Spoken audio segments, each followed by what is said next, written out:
성탄이 다가오면 괜히 기분이 좋아질 때가 있었습니다. 과거형이죠. 제가 어릴 때는 성탄 시즌 참 좋아했었습니다. 근데 요즘은 어떠냐 하면 그냥 그날이 그날 같고, 그리고 성탄이 다가오면 성탄에 설교도 한 번 더 해야 되니까 신경도 더 쓰이고 그렇죠. 그런데 옛날에는 이렇지 않았던 것 같아요. 근데 여전히 우리 집에도 그런 사람이 아직 한 사람 남아 있습니다.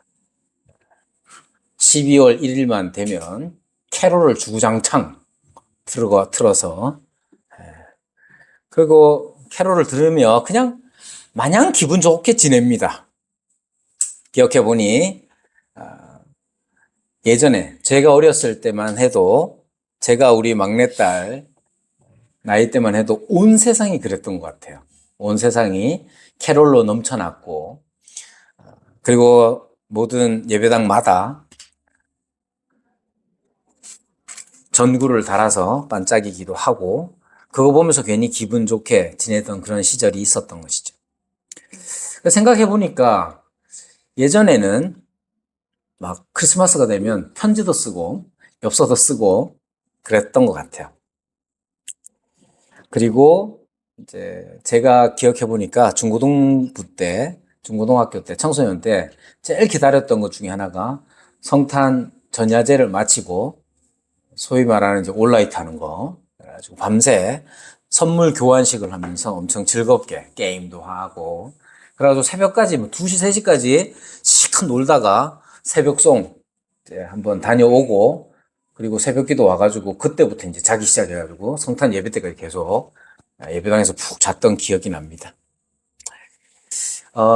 요즘은 그러면 왜 이렇게 됐을까? 요즘은 뭐 세상도 그렇고, 캐롤도 우리 집에서 진짜 우리 6식구 중에 한 사람만 들어요. 나머지는 캐롤을 굳이 이런 생각을 하고 산단 말이죠. 돌아보면 왜 옛날에는 그랬는데 요즘은 이럴까? 이런 생각들을 잠깐 설교를 준비하면서 하게 됐습니다. 생각해 보니까 옛날에는 제가 이제 10대 때만 하더라도 세상이 그렇게 넉넉하지가 않았던 것 같아요. 세상은 물질적으로 그렇게 풍요롭지 않은 그런 시대를 살았었는데, 추운 겨울이고 날씨는 가장 추울 때로 이렇게 접어드는 그런 때에 모든 것이 움츠려드는 그런 때를 우리가 살아가는 거죠. 그럴 때 누군가에게 선물을 할 수 있다는 거, 그게 사람을 기분 좋게 했던 것 같아요. 내가 선물을 하는 것도 기분 좋고 받는 것도 기분 좋고. 그래서 크리스마스가 사실 12월 25일이 예수님이 태어난 날, 그건 365분의 1의 확률밖에 안 돼요. 예수님이 언제 태어나셨는지는 아무도 몰라요. 아무도 모르지만 가장 어두운 시기를 지나 이제 해의 길이가 가장 길어진다는 그 시점에 로마 사람들은 태양신의 축제를 벌였거든요. 그때를 기념하여 의의 태양이시요, 우리를 죄의 어둠에서 밝히시는 분 예수 그리스도의 오심을 기념하는 날로 바꾼 거예요. 그래서 대단히 의미 있다고 생각합니다.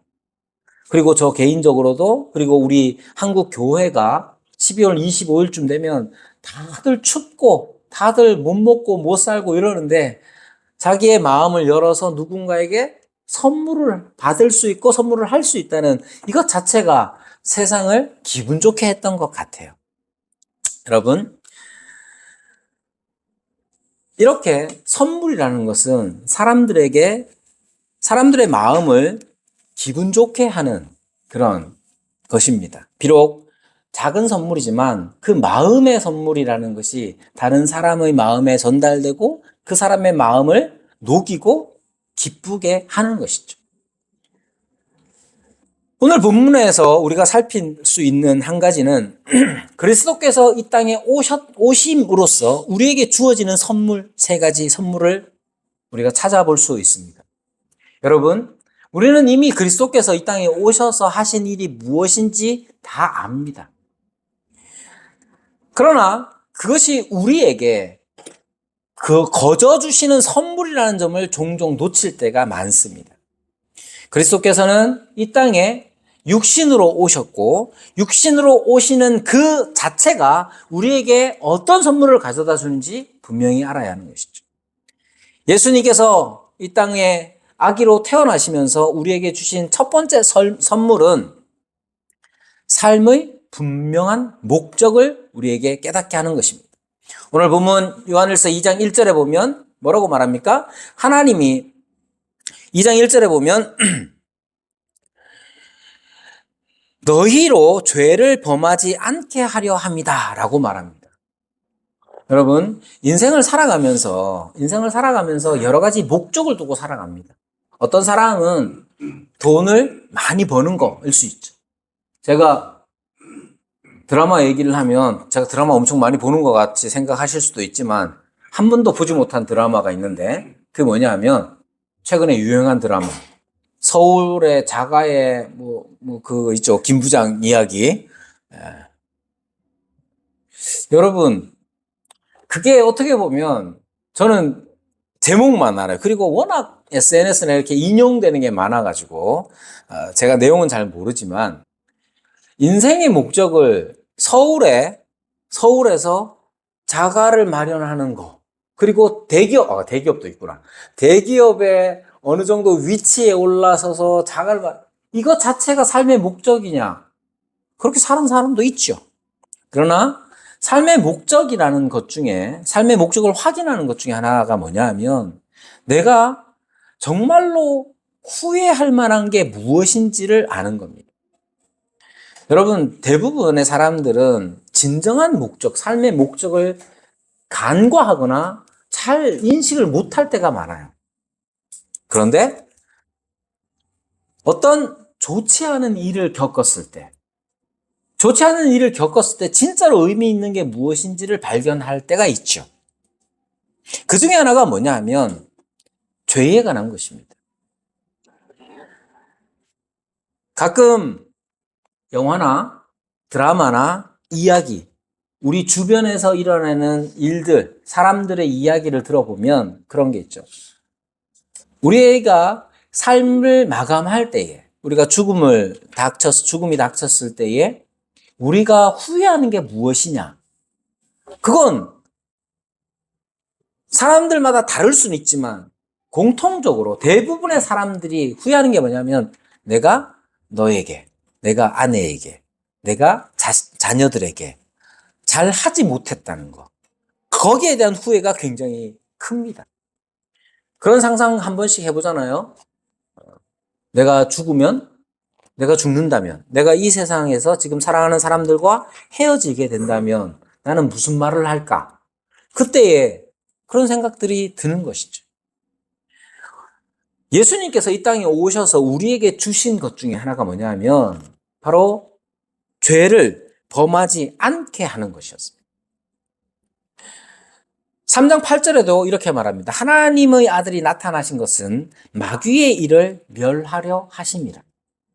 여기에 죄를 짓지 않는 것 혹은 마귀의 일이라는 것이 똑같은 거예요. 같은 의미죠. 예수님께서 이 땅에 오셔서 우리에게 주시는 것이 뭐냐 하면 마귀의 일을 멸하여 우리가 곧 죄를 짓지 않게 하는 겁니다. 근데 이 죄라는 것이 과연 무엇이냐면 죄라는 것이 어떤 행위적인 거, 내가 무엇을 하지 말아야 하는데 했다. 이 정도 차원이 아니라 관계적인 것입니다. 제가 만약에 그럴 일은 없지만 모든 가족들보다 먼저 죽는다고 생각해 보세요. 제가 내 아내에게, 내 자녀들에게 무슨 말을 하겠습니까? 아빠가 돈 많이 못 벌어서 미안해. 이러고 죽겠어요? 그게 아니라 내가 아빠로서 너에게 아빠로서 제대로 못한 것 같아서 미안해. 내가 남편으로서 아내에게 남편으로서 제대로 못한 것 같아서 미안해. 라는 말을 남기겠죠. 여러분, 죄라는 것은 그 관계를 깨트리는 것이 죄입니다. 마귀가 하고 있는 일이 뭐냐? 관계를 깨트리는 거예요. 가장 중요한 관계는 바로 하나님과 우리의 관계죠. 죄란 죄란 결국 하나님을 우리의 하나님으로 모시며 우리의 하나님 앞에서 그의 백성으로서 그의 자녀로서 온전히 하나님의 아버지 되심을 누려야 하는데 그것을 끊어버리는 것이 죄란 말입니다. 어떤 방식으로 끊느냐 하면 하나님께서 하라고 하신 것 또는 하지 말라고 하신 것들을 반대로 하면서 관계를 끊어버리는 것이죠. 그리고 그 죄는 결국 그 죄는 형벌로서 우리에게 오는 것입니다. 예수님께서 우리에게 주시는 선물은 뭐냐 하면 우리의 이미 죄 지은 죄에 물들어버린 우리에게 남아있는 것은 죄의 형벌밖에 없는데 우리 주님께서 우리와 같이 되셔서 우리의 죄의 형벌을 다 담당하시고 그리고 무엇 하시느냐? 하나님과의 관계를 회복시켜 주시는 것이죠.